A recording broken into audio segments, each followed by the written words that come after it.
The world's largest commercial airliner is coming apart in mid-air. We're losing an engine. There was fuel leaking from the aircraft. There was damage to the aircraft flight controls. Pilots face an avalanche of warnings. What have you got for me now? Critical systems are failing throughout the gigantic plane. What's going on up there? The lives of 440 passengers are at risk. And the crisis quickly escalates from bad It's one system after another. to catastrophic. Computer says we can't make it. Damn it. This is like the simulator exercise from hell. Mayday.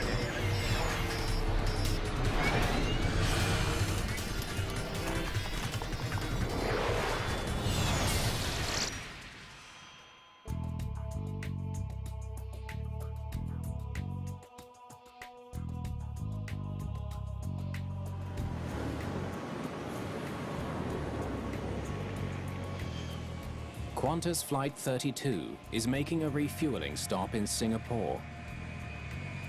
The Airbus A380 is more than halfway through a marathon 22-hour flight, all the way from London to Sydney, Australia.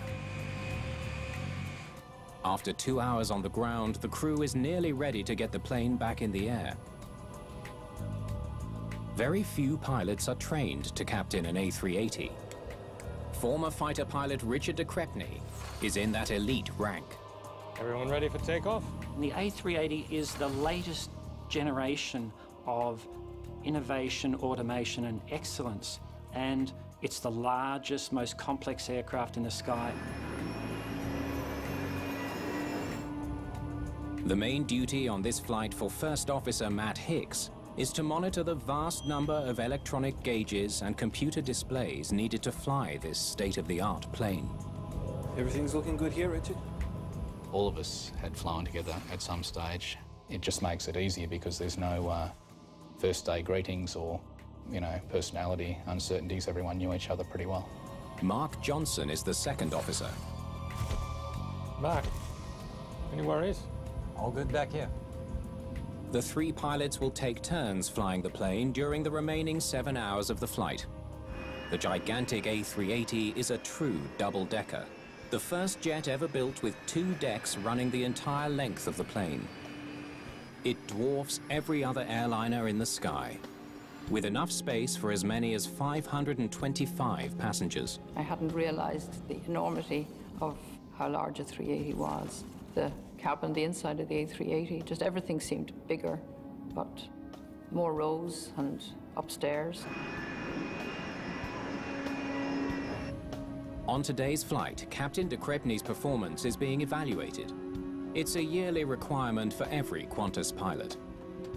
The Czech captains performing the task are veterans Harry Wubben and Dave Evans. Some people are affected by checks. They get a bit nervous, so we try to keep that as easy as possible.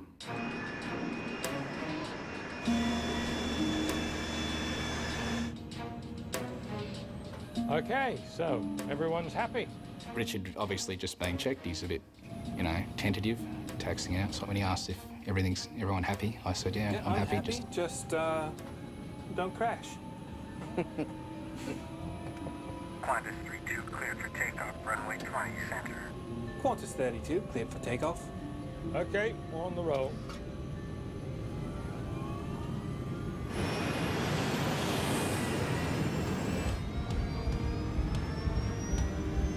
Thrust set, 80 knots. The more automated aircraft get, it doesn't necessarily make them easier to fly. It just makes them different to fly. The A380 is powered by 4 massive Rolls-Royce engines. Each can deliver 72,000 pounds of thrust. They designed wonderful engines, very reliable.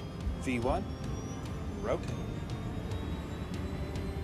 At 9:57 a.m. local time, Qantas 32 lifts off right on schedule. Passengers get a unique view of the takeoff, thanks to a camera mounted on the A380's tail.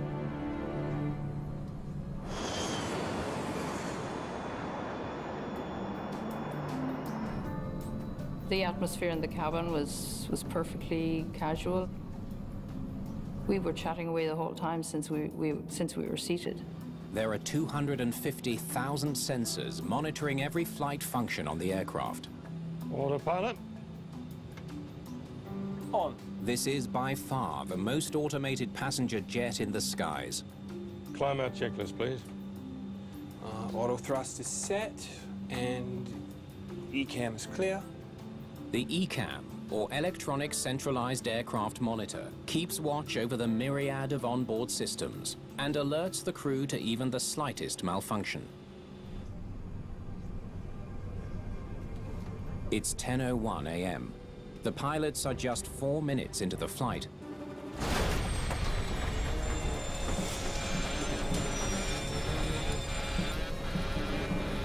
We're losing an engine. Boom. Boom. It's like a backfire in your car. There was a loud explosion, huge explosion, and everybody just said, "What was that?" My reaction immediately, I think, was, "Oh my goodness, maybe this is it." The first thought when it goes bang is engine failure, possibly severe damage. We've lost number 2. Holding 7,400 feet. De Crepigny wastes no time taking over control from the autopilot. 35 years of flying tells him what to do next.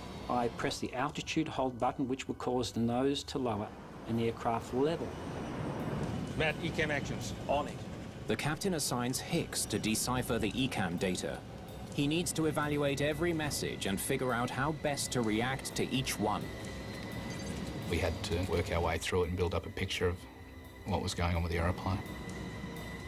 While the captain summons all his skills as a pilot, Hicks needs to quickly master the plane's ECAM computer.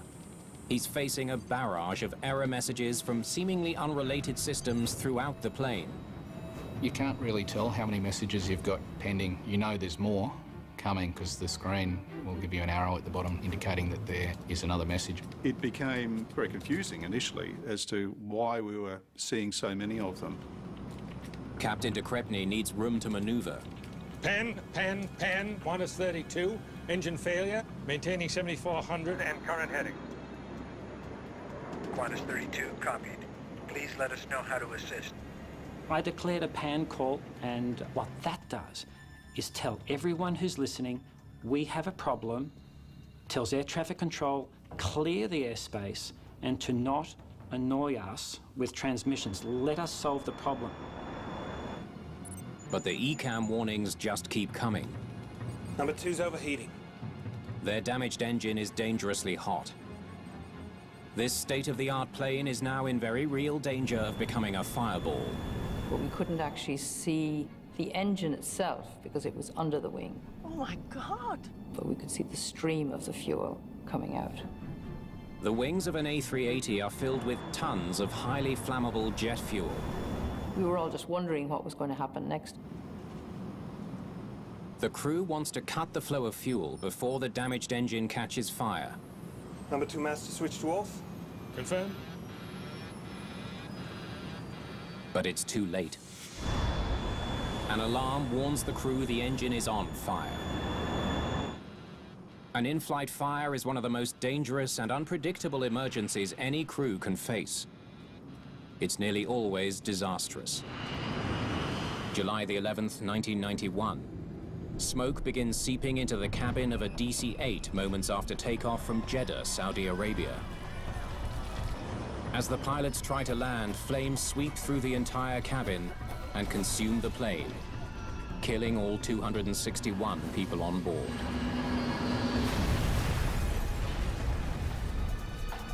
On Qantas 32, the crew's only hope of putting out the fire is to activate the emergency extinguishers inside the burning engine. Fire number 2. Push button. Confirmed. And keep their fingers crossed that it works. Warning's off. I think the fire's out. Let's find a way to confirm that, please. It was stressful. It was difficult. I mean, if you had a fire burning out on the wing, for the duration of the flight, you'd be landing pretty quick smart rather than taking your time flying around trying to solve other problems. Marion Carroll is sitting over the left wing, giving her a front row seat to the unfolding calamity. I could see the hole that was in the wing that had been made by the explosion. And it seemed, from what I could see, quite a large hole, like about a couple of feet across, and all the metal was jagged and sticking up. 6,300 kilometers away, the Qantas Operations Centre in Sydney is getting data transmitted live from the plane. It's like nothing engineer Alan Milne has ever seen before. Getting some odd messages off Flight 32. When we saw the messaging coming in from the aeroplane, it was so diverse, so many systems, we couldn't just put a finger on it. Meanwhile, on Batam Island, Indonesia, locals are finding evidence of an air disaster. The wreckage sparks media speculation that a Qantas plane has fallen from the sky. At the Australian Transport Safety Bureau, Kevin Chapman gets word of disturbing media reports. If true, he knows he'll soon be facing the biggest investigation of his career. The Australian Transport Safety Bureau monitor media, and we were well aware through the media coverage that there was some sort of event. The initial event described in the media was an aeroplane had crashed off Indonesia. Damn. An A380 has gone down in Indonesia, Qantas. So we were quite concerned at that point. Explosive engine failure has led to fatal tragedy in the past. July the 19th, 1989. A United Airlines DC-10 bound for Chicago loses an engine mid-flight. Shrapnel severs hydraulic lines, making the plane nearly impossible to control. The crash landing in Sioux City, Iowa kills 111 of the 296 people on board.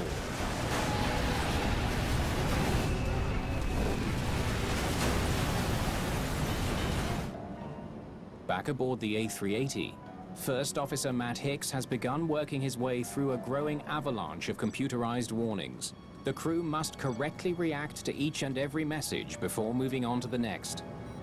Okay, I've cleared slat 1 and 2. What have you got for me now? Hydraulics. It was like taking plates off a serving machine in a restaurant where you do one checklist and there's another one. You do that and there's another one, and another one, another one, and another one, another one. In a training environment, you probably only do 2 or 3 consecutive failures. And in this case, I think we had 58, so it was, yeah, a lot more than I'd ever worked through before. It's been 5 minutes since the plane's number 2 engine exploded. Qantas 32 is 70 kilometers south of Singapore and heading out over the open ocean. The pilots want to turn back, but making a U-turn is risky without knowing how badly damaged their plane is. The list of failures continues to grow, taxing the pilots' abilities to respond. One wrong move on their part could lead to one of the deadliest air disasters the world has ever seen. Engineers at the Operations Centre are also trying to make sense of the cascade of errors. Qantas 32 seems to be failing in almost every conceivable way. No one knows how long the plane can stay in the air. It's one system after another. My initial impression was that it might have actually been an indication problem, that the aeroplane was sending us false error messages. What's going on up there?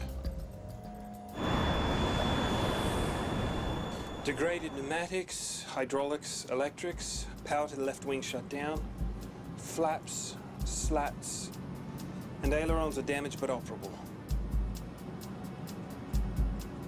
Dave, I need you to get on the horn to the passengers. Let them know our situation. Ladies and gentlemen, we're just sorting out some engine problems. He was very calm and very reassuring, and I mean, it was his tone of voice that was very reassuring. Captain de Crespigny knows he's running out of time. The failures are mounting. His plane may soon be unflyable. He needs to get the damaged plane on the ground. That means turning around and heading back to Singapore. Singapore, Qantas 32. We require a left turn back towards Singapore. Qantas 32, Singapore. Turn left, heading 020. Are we stable enough for this turn? We'll know pretty soon. De Crespigny takes it inch by inch, knowing that he could lose control at any moment. It takes time to prepare the aircraft to land, to understand the aeroplane that we're going to land. But as the time goes on, things are getting worse. So we don't want to stay 1 minute more in the air than we have to. Singapore is the largest airport within 350 kilometers. Its massive runway offers the best chance of landing the plane safely. Singapore runway is 4 kilometres long, and we would normally need 1,800 metres to land on the runway if we're at maximum landing weight. But we are 40 tonnes over our maximum landing weight. De Crespigny completes the turn back to Singapore. The maneuver gives the crew confidence that they have some control over this juggernaut. Making a left turn is one thing. Landing the crippled A380 will be quite another. The pilots need to know more about the damage and its possible effects. Mark, why don't you go back and take a look at that wing? On my way. We couldn't see the wings from the flight deck, we can't see the engines. So Mark would be our eyes and ears to the aircraft. After a couple of minutes, one of the pilots came out and was looking down each window. And I called to him and said, well, if you come down to my row, you'll get a much better view of the hole in the wing. The second officer gets a sobering view. Johnson can clearly see that the wing has been punctured straight through from below. The cause of the damage is obvious. The inboard left side engine is blown to pieces. Is it bad? Oh, we'll be fine. No worries at all.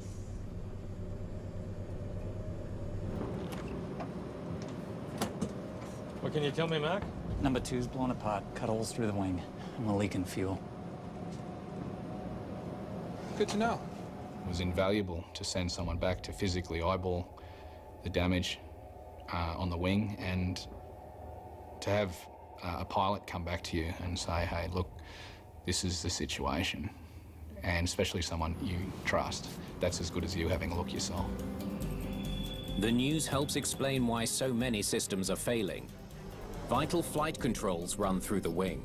Shrapnel from the demolished engine has likely destroyed many of them. There's obviously a lot of hydraulic components that run through the wings, so that would make sense that we'd have damage to the hydraulic system. It sort of clarifies a lot of the information that you see. We had so many checklists, 100 in the air, that it took Matt 55 minutes to stabilise the aircraft so that this aircraft situation didn't get worse. That is unprecedented aviation history. Knowing why the plane is failing doesn't make it easier to fly. The damaged electrical and hydraulic systems could cause an unexpected failure while the crew is trying to land. The pilots decide to circle near the airport until they can work out a plan. Dave, I need you to run the numbers on this landing. Check Captain Dave Evans is called into action. 3 engines, full load, all that. He uses the A380 landing software to calculate how much runway they'll need to bring the huge plane to a stop. The computer says we can't make it. Runway's too short. With the 9 failures that I put into the system and the surface conditions in Singapore, at our maximum landing weight, I couldn't come up with an answer. The A380 is weighed down with fuel. The plane has burnt almost none of the 105 tons it took on for the flight to Sydney. Can we dump some fuel? That's a good idea, but we can't. Fuel transfer pumps are down. Damn it. Can someone tell me what is working? The heavy load of flammable fuel means any landing attempt will be extremely dangerous. We were some 40 tonnes above our maximum landing weight, and the heavier you are, the more runway and the higher speeds will be on your approach. Evans tries his calculations again. The computer has assumed a worst-case scenario. He now plugs in some more optimistic numbers. There is a belief in part of the industry that computers are infallible and you always believe a computer. Now, we've used our computers at home to know that's not true. Okay. Looks like we can do it with 139 metres to spare. 139 metres surplus on a 4,000 metre runway is a slim margin, but it's better than a minus 139 metres. What do we need for our approach speed? 146 knots. 146 knots? That can't be right. It's just too slow. He gave us that speed to input into our flight management computer, and before I input it, I just had to think about it, and I thought that just can't be right. It's just too slow. Maintaining the right speed on landing is critical. Too slow and the plane will lose lift and plummet to the ground. Too fast and they could run off the end of the runway and crash. At 20 knots, can we still stop in time?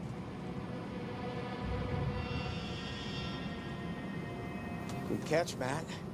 Yep, 166 works. I like to think that we sucked the brains dry of all the pilots in the cockpit to make one massive brain, and we used that intelligence to resolve problems on the fly, because these were unexpected events, the unthinkable events. At the Qantas Operations Centre, Milne sees that Qantas 32 has begun its final descent. Now all he can do is hope the crew can safely execute this treacherous landing. They're doing it. QF32's coming in. He alerts personnel at the airport to prepare for the emergency landing of the biggest airliner on Earth. A landing that could end in disaster for 469 passengers and crew. We know these guys personally, we know the cabin crew, and you know, it's a worry. Singapore approach, Qantas 32, we're going to need a long approach. And better have fire services standing by, we're leaking fuel. Roger, Qantas 32, you're cleared straight in on final, 20 miles. The 5 seasoned pilots now use everything they've ever learned about flying. Flaps 3. To try to land their planes safely. Here we go.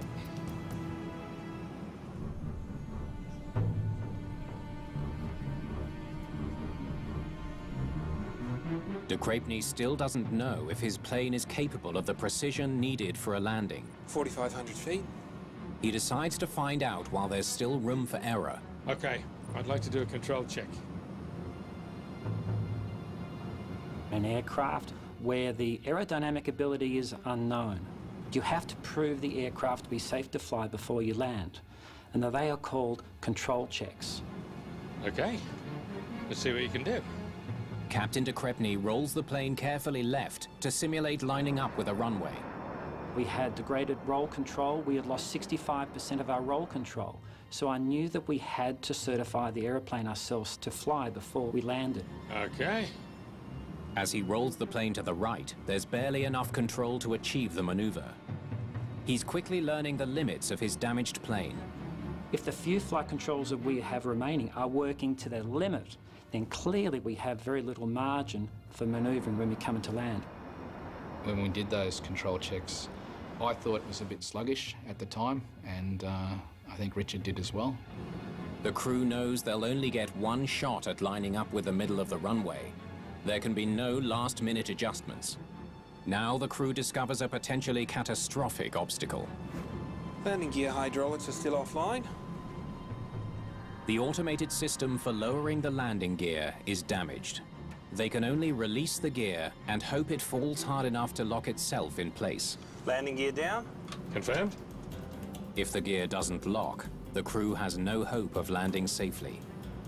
For the landing gear, we just needed enough wheels to hold the aircraft with enough brakes to stop us. It takes a full 2 minutes for gravity to pull the landing gear into position. Full green. Confirm gear down. You can hear the air noise change as the wheels extend. That's always a comforting sound to hear them come out. We're always told anyway that the takeoff and the landing are more critical. So one was conscious that we were moving into a more dangerous time coming into land. Qantas Flight 32 is now just 2 minutes from touchdown. Better watch your speed, Richard. Okay, just a little bit slower. De Crepigny adjusts the throttle so that he'll touch down at the slowest speed possible, making it easier to stop. Airspeed low. Damn, not that slow. Airspeed low. The Airbus is getting close to stalling. The plane will lose lift and drop like a stone if the airspeed falls any lower. too fast and the plane won't stop before reaching the end of the runway. It's a precarious balancing act. There it is. Speed is stable. We sped up 3 knots, we would run off the runway. We slow down 1 knot, we get a speed warning. De Crespigny's ability to keep his plane lined up with the runway is severely limited. Singapore, what's the surface wind? 170 degrees at 5 knots. If the crew misses the runway, there's no way the crippled plane can go around for another try. Everybody ready? At the end of the day, it just came down to, I think we've covered everything. Can anyone think of anything? No. Okay, let's go and do it. Confirm fire services standing by. Affirmative. 100. You think about your kids, you think about your wife, and that's just what you do, and then it was game on again. 50, 40, 30, 20. Just a few feet from the ground, Flight 32's stall alarm again warns of impending disaster. So that threw questions up in my mind. What is our performance? Is our performance correct? It doesn't appear to be. We as passengers were not aware that so many things had gone completely wrong.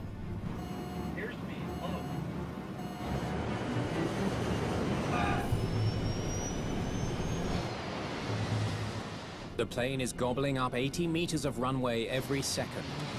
We had lost 1 reverse. We had half the spoilers on the wings not working. We had the ailerons not making a speed brake action.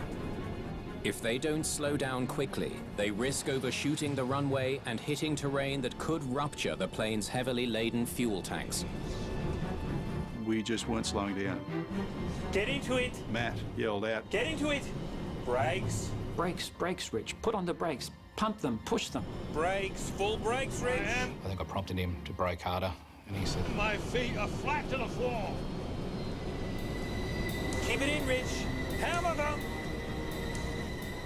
Finally, after a grueling 2-hour ordeal, Qantas 32 comes to a stop on the same runway it took off from, with 150 meters to spare.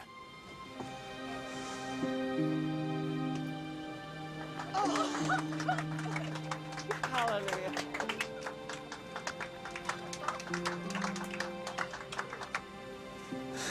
Beautiful. Oh.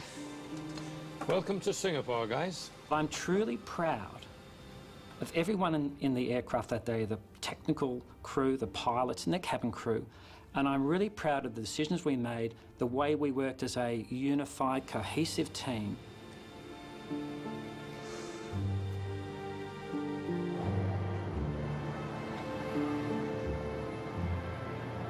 I thought as I'm sure all the other passengers did too, that the crisis was over, that we'd landed back safely. It seemed like that was the end of the problems. But with fuel leaking beside red-hot brake discs, the danger is far from over. there was smoke coming from the left-hand undercarriage, and there was fuel pouring all around it. Passengers could see the fuel coming out of the wing. We had alarm bells in the cockpit now. The situation was almost as bad as it was in flight after that engine exploded. A plane that made a narrow escape in the air is now in grave danger of going up in flames on the ground. I kept looking at my watch at that point. It was quite tense for me inside, in that I couldn't see why we couldn't get off. This is the captain. I want the passengers in their seats until the fire crew does its job. Why are they taking so long? So it was important at that tense moment to lay foam and reduce the possibility of fire as best we could. While the fire crew lays down fire-retarding foam, de Crespigny faces a difficult decision.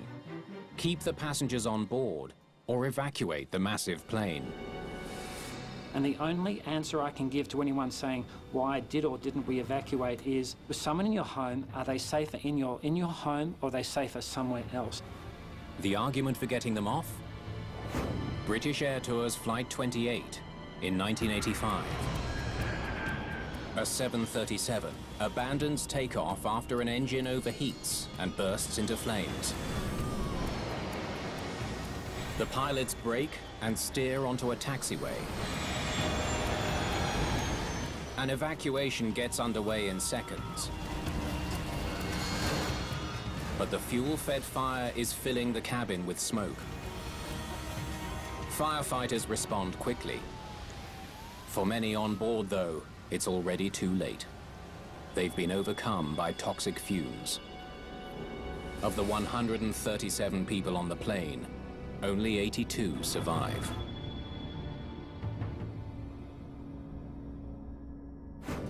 De Crepigny knows that the plane's 16 escape slides can get all the passengers off the plane in 90 seconds. He also knows there's a high price. 5 to 10% of his passengers will likely suffer a serious injury. And an evacuation, once that starts, you can't stop it. And we decided to keep them on board because the environment outside the aircraft was toxic.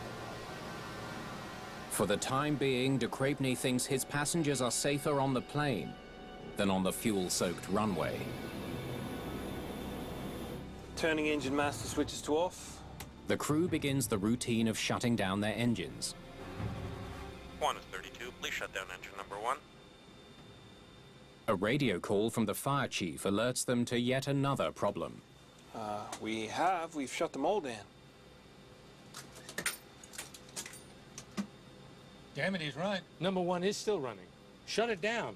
It's not. I can't shut it down. The damage to the left wing has cut through the controls that should have shut down the outboard engine. We now had an engine that we could not shut down, and the situation is now just getting more toxic outside. It's not meant to happen this way. This is like the simulator exercise from hell. Firefighters can't do their job with one of the largest airplane engines in the world still running a few meters away. They call Qantas engineer Alan Milne in Sydney for advice on getting it shut down. Well, blast with all the water you can. They fired one of their high-rate water cannons straight down the front of the engine. Remembering, of course, these engines are designed to fly through some pretty torrential rainstorms, and no matter how hard they tried, they could not get that engine to shut down. It takes a full hour, but emergency crews finally lay down enough foam to eliminate the risk of a fuel fire. They move stairs into place, which are safer than escape slides. This will no longer be an emergency evacuation. Ladies and gentlemen, thanks for your cooperation. The aircraft is now secure, and we can let you off. It's finally safe for the passengers to get off the plane. When we finally walked off the plane, there was a great sense of relief, and I noticed my legs were shaking, which I kind of thought, oh, why are my legs shaking?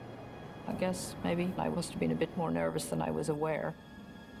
All the passengers make it off the plane safely. But engine number 1 still refuses to shut down. Yeah. We're not having any luck with the fire hose. What else can we do? Try firefighting foam, see if that will shut it down. Eventually, we had really no option other than to switch to the foam, the firefighting extinguishant foam, and fire that down the front of the engine, and that managed to shut it down. 3 hours after their dramatic landing, the pilots get the all clear. Qantas 32, I'm happy to confirm that the engine is finally shut down. Thank you, Singapore. See you on the runway. Good job. Well done. Well done, Mark.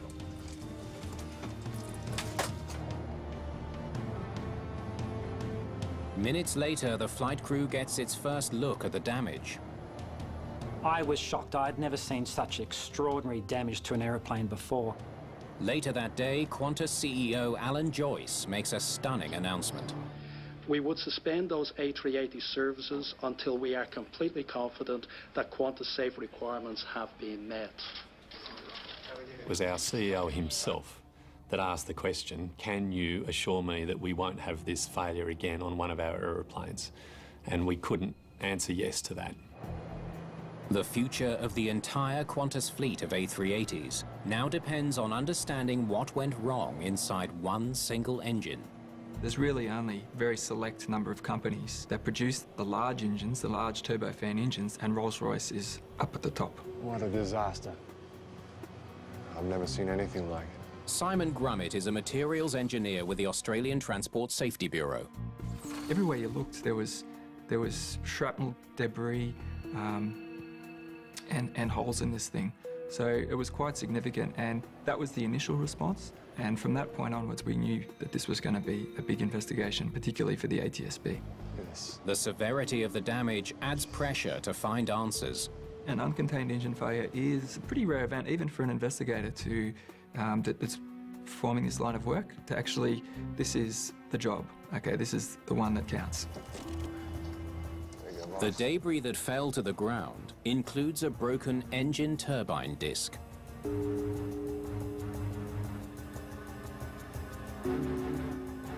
It's made of nickel alloy and is one of the most robust parts of the airplane. Let's get this back to Rolls-Royce, see what their guys think. We knew that we had a turbine disc failure. The next stage was to find out why the turbine disc had actually failed. The 160-kilogram disc is one of the most critical parts of the engine.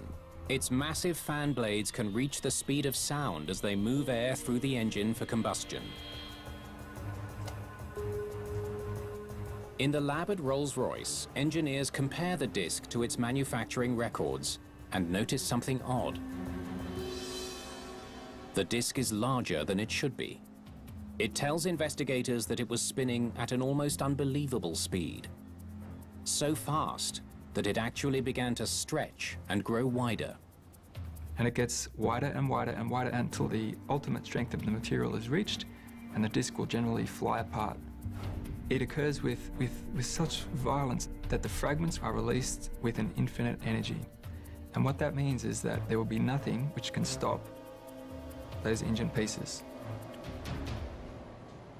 It ripped through everything in its path. Wires, hydraulics, everything. Investigators trace the path of the debris through the plane. Pieces from the engine have clearly sliced through the fuselage and the left wing. No wonder they had so many failures. Severing fuel lines, hydraulics, and flight controls.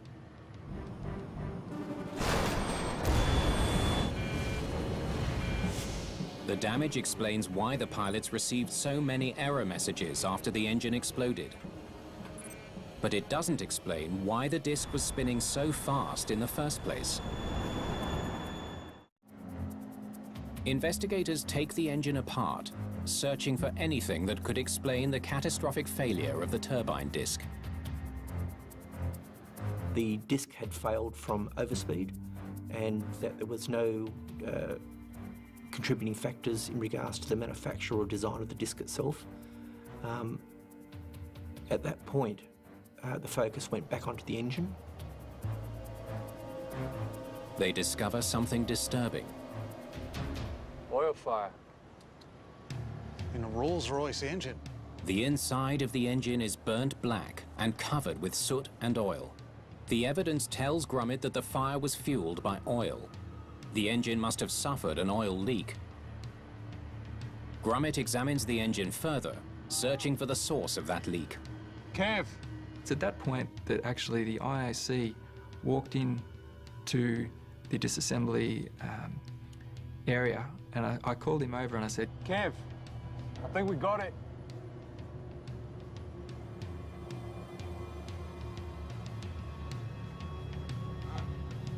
At that point, it was oh wow, this is a really important moment of the investigation. A narrow pipe has snapped off, releasing oil into the area around the turbine disc. The broken part is called a stub pipe. This nearly brought down an A380.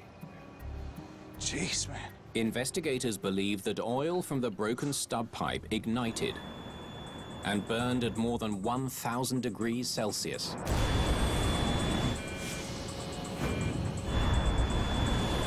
Fire number 32, push button. The fire damaged the drive shaft, allowing the turbine disc to spin faster and faster until it broke apart and tore through everything in its path. There was nothing the crew could have done to prevent it. Once a fire is established inside a gas turbine engine, it's nearly impossible to put out other than physically shutting down the engine. In this case, the internal oil fire happened so quickly and accelerated that the crew had absolutely no opportunity to shut down that engine before the engine failure. Investigators now have a prime suspect. But what caused a simple stub pipe made by one of the world's most esteemed engine manufacturers to break and nearly destroy a $400 million airplane?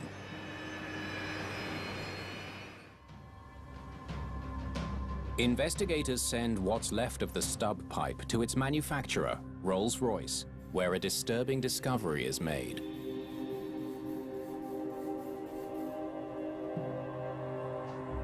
One side of the pipe is much thinner than the other. That's what allowed it to break apart, spraying the engine with oil and causing a near catastrophic fire. It's no wonder it cracked. We're only talking, it was 0.35 millimeters in thickness. It's a couple of sheets of paper. Investigators study the manufacturer's report. They learn why one side of the stub pipe was so dangerously thin. It was due to a manufacturing error. The investigation was actually quite surprised that such a mature organisation, such as the engine manufacturer Rolls-Royce, could be in that situation.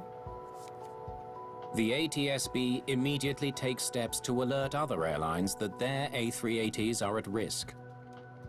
Just 29 days after the accident, they issue a report warning that a faulty stub pipe caused a fire that led to uncontained engine failure on Qantas 32.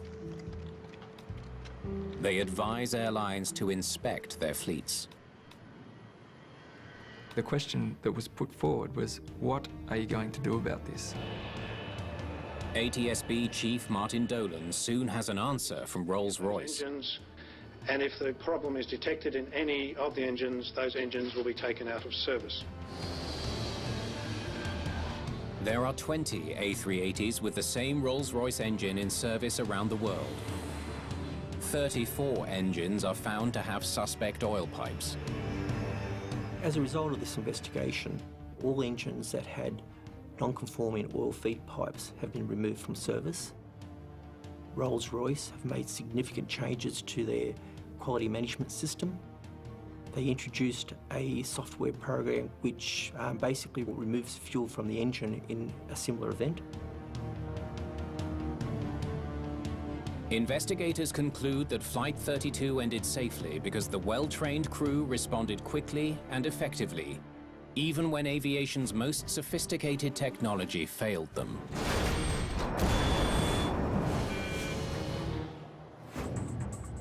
Matt, ECAM actions. He kept his calm, he followed the procedures, we worked the checklist. What do we need for our approach speed? 146 knots. Can't be right. It's just too slow. Add 20 knots. 166 works. Yeah, they would have stalled at 146. And then there's this gutsy move. Okay, I'd like to do a control check. The captain's decision to get a sense of what his plane was capable of at a safe altitude gave the crew valuable information about how their aircraft would perform on landing. What a crew. A modern aircraft like the A380 is full of automation, but like any piece of automation, it can fail. So the human element is always necessary. You can see the whole team working together to deliver an outcome under adversity in situations such as this, and it's the right outcome. It's not about me as a pilot in command of QF-32. It's about aviation that for the last 110 years has shared their knowledge and experience to make aviation safer for the travelling public. I think in every regard, the Qantas 32 story is one of aviation's finest hours. Remember the headlines about the pilot who crash-landed on a river in New York? Survivors tell their incredible story in brand new Miracle Landing on the Hudson, next.